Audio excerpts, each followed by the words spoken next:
You queer cats are tone setters. The same reason my main legion of chrome wetters. With long cheddar, mixed with lines written. No time slipping when we rhyme spitting. Divine mission since the house days. G.A. Grandma left DJ Tanner outraged. The South stays about that Beretta clapping. Lines balanced with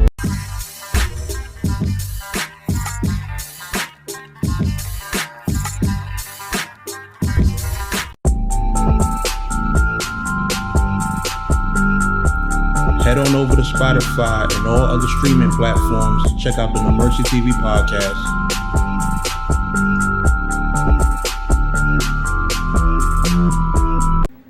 Yo, what's good, y'all? No Mercy. Trap New York shit, NoMercyTV.com. I know what time it is, man. Don't think that the title is like some troll shit or some clickbait. Like, this shit is real. Like, this is actually something that I found out by mistake, and I just happen to find the whole thing to be somewhat interesting. And what I'm gonna do is at the end of this, I'm gonna explain to y'all how people don't know when they're being taken advantage of, and it's simple mathematics as to why. You feel me? But let's talk about it, man. There is a guy on YouTube by the name Julian Betton. He's a co-host to a battle rap blogger, you know, the old guy who's, you know, about 48 years old. The dude is a pedophile. He has a 15-year-old baby mother. He's also a person who is attempting to get people locked up in his video blogs. You know, in his blogs, you see him saying a whole lot of, oh, this guy should be in jail. He did it. He's guilty. You know, a whole bunch of stuff in situations that he has no type of solid information on. But, you know, he just assumes in his mind that he can just go on camera and say people are guilty. But Julian Betton is a sidekick to this particular person. And what I find interesting about Julian Betton is the fact that, you know, it was a few times that he said a few things about me. So I decided to place a few phone calls and find out, you know, exactly who this guy is. And I was told, look him up on Google.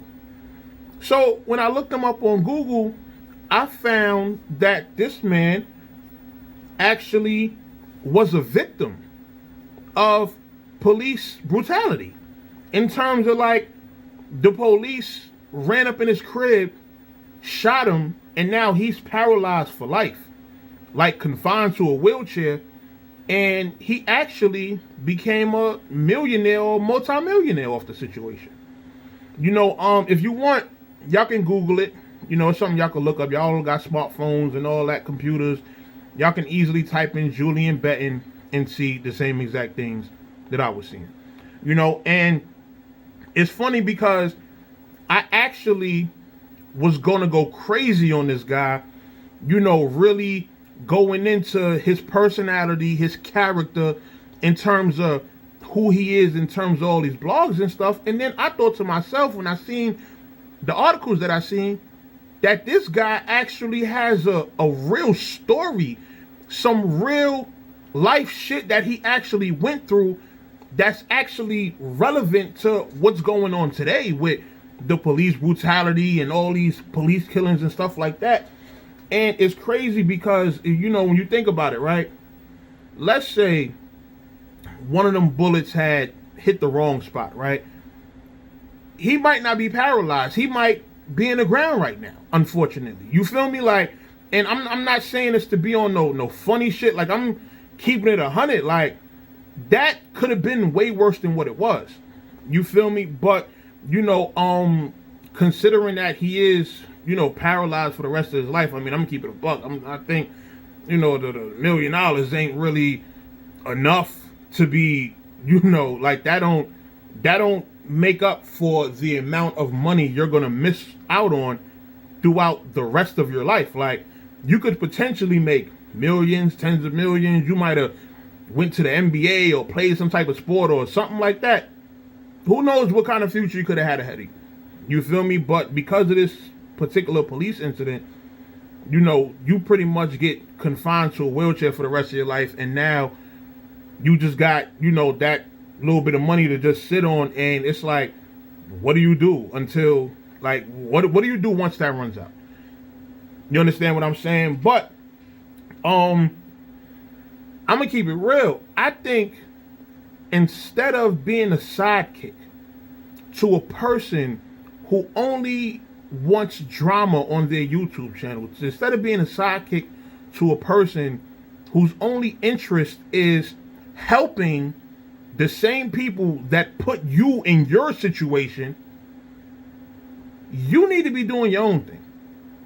You need to be doing your own thing. And let me tell you, one of the reasons you need to be doing your own thing, number one, you got your own money. You got your own money that you could easily use to get yourself situated doing something possibly way bigger than YouTube. I mean, with all this George Floyd and Sandra Bland and all these other police killings that done went on and stuff like that, don't you want to bring more light to your situation? Don't you want to be, I want to say, kind of like a beacon of hope to, you know, the people who get in these types of situations or could potentially get in these type of situations and don't know how to get out? Like, it's so many ways that you can use your situation to actually benefit the rest of this world and not be confined to just being somebody's YouTube co-host. You understand what I'm saying? Especially when it comes to somebody that you're smarter than, because from talking to you, you're not an idiot. You're not an idiot. You actually have a decent point of view when it comes to real life. You understand? So you being a co-host and a sidekick to a person who don't have half the intelligence that you have or half the finances that you have, it makes zero sense. It makes zero sense. You know, you could be one of them people doing probably one of them Lifetime specials or one of them Netflix documentaries or something like that, because unlike other people, you actually have a situation with some validity to it. You actually got some real shit that you actually went through that should be highlighted. You understand? So I feel like, you know, you might want to work on getting yourself situated doing something else. Like, you know, even if you're going to have your own YouTube page, that's one thing. But at the same time, being somebody's sidekick, you know, a person who done said numerous times that, you know, if something happened to them, they're going to go to their PO and stuff like that. He's sitting there antagonizing people, but at the same time wants to see those same people locked up. So he wants to help out the same people that put you in your situation, which is crazy to me. Which is crazy to me. And the fact that you allow that is even wilder. But another point that I kind of want to drive home with you is the fact that you see how I could sit here on camera and point out the things that I see that, you know, could actually be beneficial and that could actually help other people, and things that I could highlight about you in specific that are actually good things about you, despite, you know, the things that you done said about me. Why is it that when these other people speak on you, the only thing they have to speak about is your money? Right? You got Battle Truth uploading videos talking about, oh, he done spent $7,000 to do this, and oh, we'll pay you this amount of money for the discovery. And then when it comes to the other people, even the couple of the troll people in the chats and stuff like that, the only thing they ever have to say about you, or the only thing they ever have to highlight, is your money. You don't find nothing wrong with that? That's interesting. And it's crazy because Battle Truth was never the money talk guy. He never was that. He never was the money talk, hey, we got this money and blah, blah, blah. He was never that until you came along. You don't find that interesting?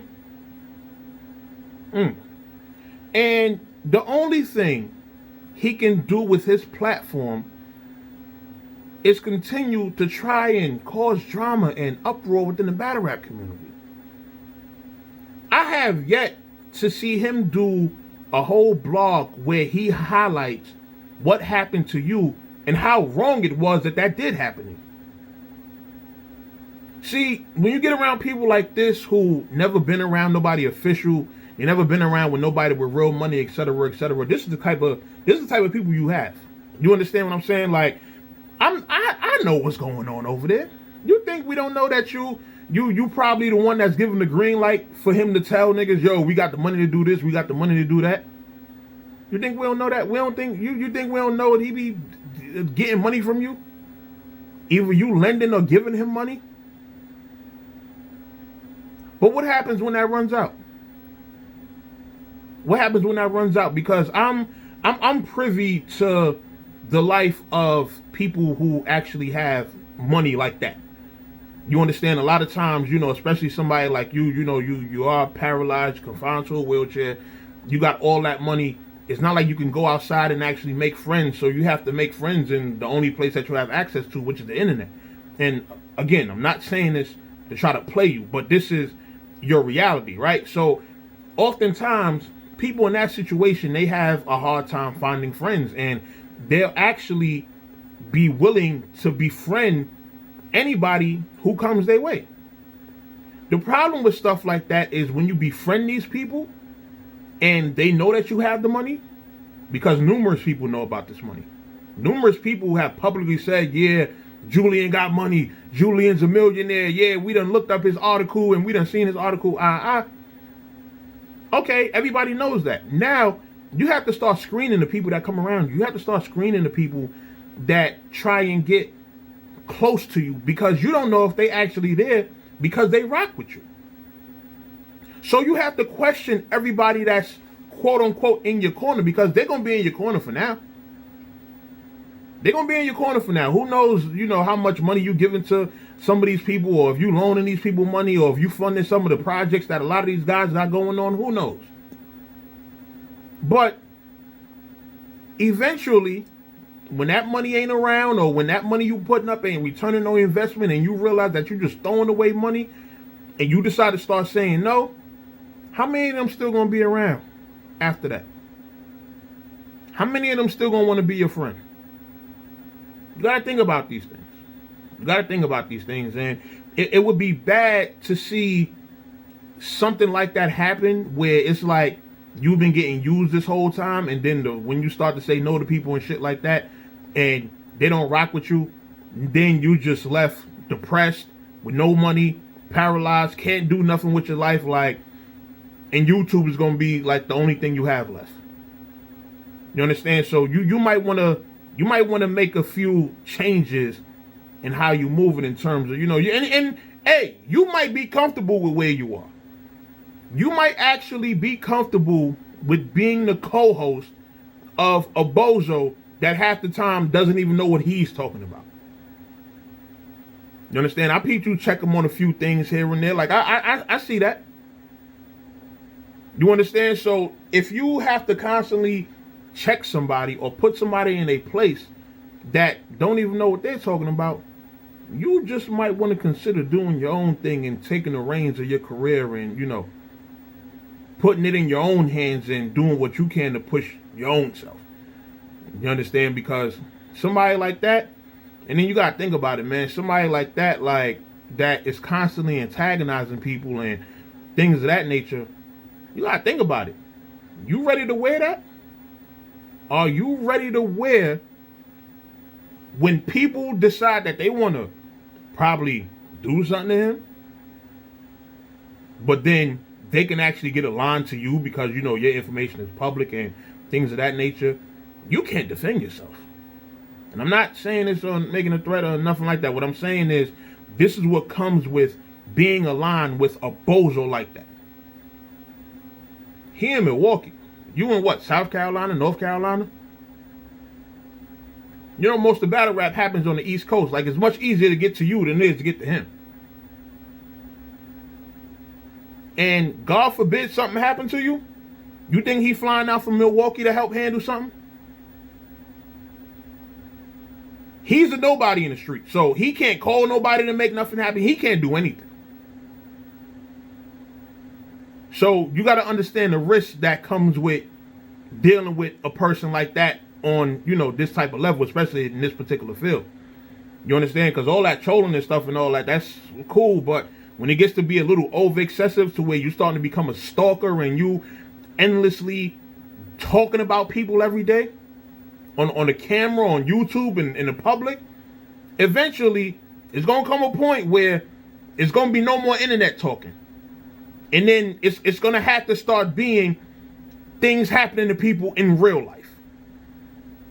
You understand? So, you know, there's just a few things to think about, man. Like I said, I'm not making no threats or, you know, nothing like that, because I'm not doing nothing to nobody. You feel me? Like, I'm all the way in New York City. What am I going to do? You understand? But with somebody like that who makes an awful lot of enemies and isn't around to address the issues that actually have to be addressed with him, it's just like, hey, they're going to go to the closest person that they can find. And if that closest person just so happens to be you, there ain't going to be much you can do about it. You feel me? So, you know, it's a lot of things you might want to think about. You might want to think about you constantly giving these people money, because there's multiple people you're giving money to. Oh, come on, man. Come on, man. These guys can't hold water. These people can't hold water. You think we don't know what's going on over there? If I know, imagine what other people know.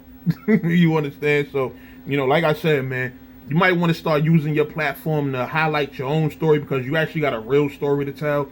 You actually done been through something, and you might want to get away from, you know, bozo over there that's just using you until your well run dry. You understand what I'm saying? So, you know, y'all let me know what y'all think in the comments. But yeah, if y'all type in Julian Betton, this is a real situation. This is a real, like, it's articles up about the whole, you know, police ran in his crib. He was, I guess, selling weed or something like that, or whatever he was doing.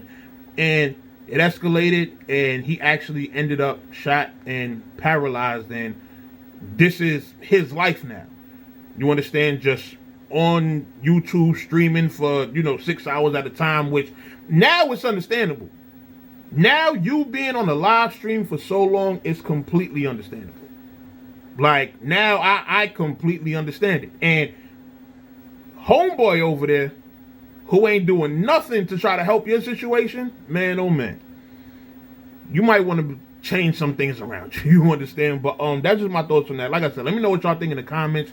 You know, go look up the article. Let me know what y'all think. And it's something we can have a dialogue about on the next live. You understand? But No Mercy, Trap New York shit, NoMercyTV.com. I'll holla at y'all soon. I'm out of here. Bye.